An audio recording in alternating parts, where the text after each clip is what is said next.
My name's Ryan. I'm 18. At the time this happened, I'd been dating Emma for almost a year. She was smart, funny, and honestly, the best thing that had ever happened to me. Everything was great between us, until it wasn't. It started small. She began acting distant, texting less, canceling plans, saying she was just tired. I figured school was stressing her out or maybe something at home. But then she started hiding her phone, turning it face down when we were together, smiling at messages and locking the screen the moment I looked over. I didn't want to be that guy and the jealous, paranoid boyfriend, but I couldn't ignore it anymore. One night, I talked to my best friend Marcus. I told him everything. He tried to calm me down, said maybe I was overthinking it, but he also said, if something feels off, trust your gut. That stuck with me, so I started paying attention. When she canceled on me, I'd check her location. Sometimes she'd say she was at home, but her phone showed her across town. I didn't confront her, I didn't ask. Instead, I let the anger build. A week later, she told me she couldn't hang out because she had family stuff. But something in her voice felt rehearsed, fake. So I made a decision I'd regret for a long time. I followed her. I stayed far enough back that she wouldn't notice. She walked quickly, looking over her shoulder once or twice. She ended up at this old house on the edge of town. I'd never seen it before. She knocked. A guy opened the door. They hugged. I took a photo. My chest was tight. I felt sick. All the love I had for her twisted into something dark. I didn't wait to hear anything else. I just turned around and left. By the time I got home, I'd already convinced myself of everything. She was cheating. She'd lied for weeks. She was heartless. I posted the photo, no context, no explanation, just the picture, with the caption, "Don't trust anyone. Lesson learned." It blew up. Friends messaged me. People started commenting. Some were on my side. Others called me dramatic. But it didn't matter. I felt justified. I felt powerful. Until my phone rang. It was Emma. I didn't answer. She called again and again. Finally, I picked up just to yell at her, but she was crying, like full-on sobbing. "Ryan, please," she said. "It's not what you think. Please just meet me." I wanted to hang up. I wanted to stay mad. But something in her voice, the desperation, made me agree. We met at the park an hour later. Her eyes were red. She looked like she hadn't slept. She sat down next to me and handed me her phone.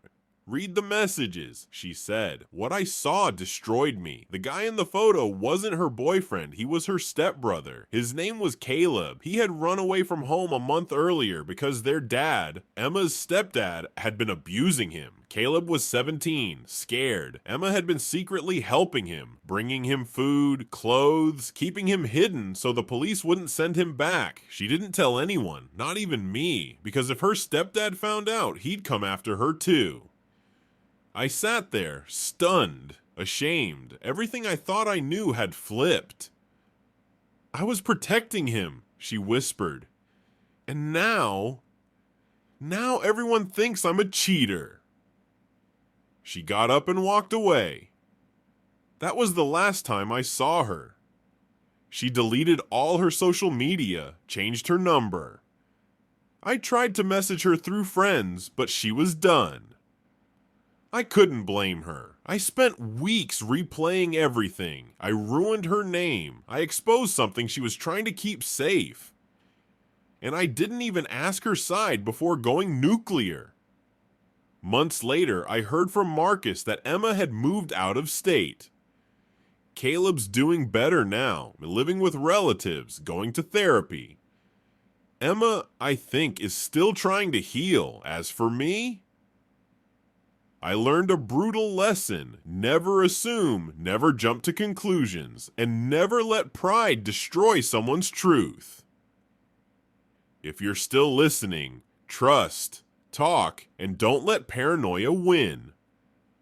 I did, and I lost everything because of it. Her mom withdrew her the following week. Last I heard, they moved out of state. Caleb is living with an aunt now. He's safe. That's all I know. As for me, I live with the guilt. I could have asked her.